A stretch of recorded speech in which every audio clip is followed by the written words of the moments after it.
What is the most important issue behind the economy for voters? According to a New York Times poll, it's abortion. And according to a new ABC poll, 75% of Americans say abortion is an important issue. While the presidential election might be a year away, abortion is on the ballot Tuesday in Ohio, and it's been a controversial and costly measure. The ballot measure, Issue 1, will change the state constitution to enshrine abortion rights if voters say yes to pass the amendment. This election cycle, it's only in Ohio where abortion is on the ballot, and the language of the amendment has many voters confused.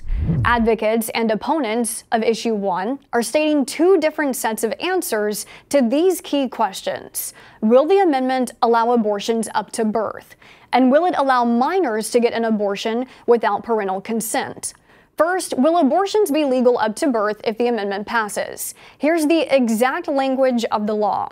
The proposed amendment would only allow the state to prohibit an abortion after an unborn child is determined by a pregnant woman's physician to be viable. Always allow an unborn child to be aborted at any stage of pregnancy, regardless of viability, if, in the treating physician's determination, the abortion is necessary to protect the pregnant woman's life or health.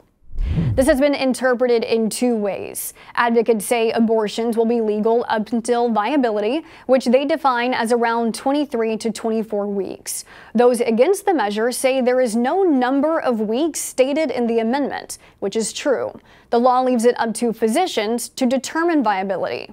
The law also has a clause that allows abortions up to birth if the pregnancy threatens a mother's health. The Ohio governor is against the proposal and spoke to Fox News Sunday about how he thinks this leaves too much discretion to the physician. Critics will argue that what you're saying is it's not true that it's up until the moment of birth. Your response? No, that's just absolutely not true. Constitutional scholars who have looked at that certainly have a very different opinion. First of all, the viability question will be determined by the person performing the abortion at the Planned Parenthood or wherever that is being done. So that's the person who's going to determine it, and there's no review of that. Second, there is a wide exception written into this law, which talks about the health of the mother. And again, it is the person performing the abortion in that clinic who's going to make that determination, and there's no review of it. Another point of contention is whether the proposal will allow minors to get an abortion without their parents knowing. Abortion advocates point to no language written in the amendment about minors. Opponents say the language used in this paragraph is open to interpretation to include minors. The proposed amendment would, quote, establish in the Constitution an individual right to one's own reproductive medical treatment, including but not limited to abortion. The two sides were explained in an Issue 1 forum. Take a listen. Can you explain how a yes vote or a no vote would specifically address parental consent? If this was truly about abortion, they would have used the word woman instead of individual. They would have stated that there was an age limit to perform an abortion. They don't do that. They're taking away parental consent and notification. There are so many confused voters out there because of the misinformation by the No campaign. The legal memo is in fact clear. There isn't any language that includes anything about children. In fact, children will still have to receive parental consent for any medical procedure.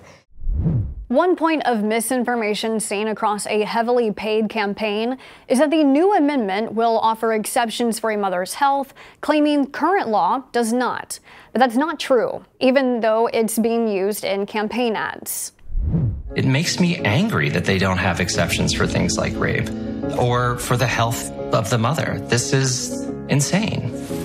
That's why I'm voting yes on one, to stop government from passing these extreme abortion bans. After Roe v. Wade was overturned, Ohio's 6-week abortion ban went into effect briefly before being blocked by state courts. Current law allows abortions up to 22 weeks of pregnancy. It does not have exceptions for rape or incest, but it does have a health exception for the mother. Little snippets of campaign ads like the one you just saw are all over Ohio TV and phone screens. More than $40 million worth of advertising has poured into the Ohio abortion ballot measure, with the Vote Yes to Issue 1 campaign out fundraising their opponents 3-1. Past polling of Ohioans signals support for abortion rights. Ohio Northern University released a poll last week that revealed 65% of voters in the state believe abortion should be legal in most cases. Will the trend of states enshrining abortion rights continue, or will voters decide this measure goes too far? All eyes are on Ohio.